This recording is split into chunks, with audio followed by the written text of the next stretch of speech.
Mummy కూతురువా daddy కూతురువా? డాడీవా? అవునా?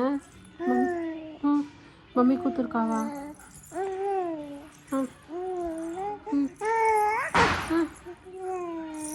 అవునా? Daddy అంటే ఇష్టమా? మమ్మీ కూతురు కావా నువ్వు? ఎందుకు కొట్టుకుంటున్నావు? నువ్వే కొట్టుకుంటున్నావు. చెప్పు, లవ్ యూ చెప్పు మమ్మీకి. మమ్మీ లవ్ యూ చెప్పు. తీ పెట్టుకోద్దన్నా తీ తల్లి. అయ్ అయ్ భయం లేదు. రాక్షసి తయారవుతున్నావు. మొండి ఘటం తయారవుతున్నావు నువ్వు. మొండి పిల్ల అవుతున్నావు, పెంకి పిల్ల అవుతున్నావు పెద్దగా అవుతుంటే.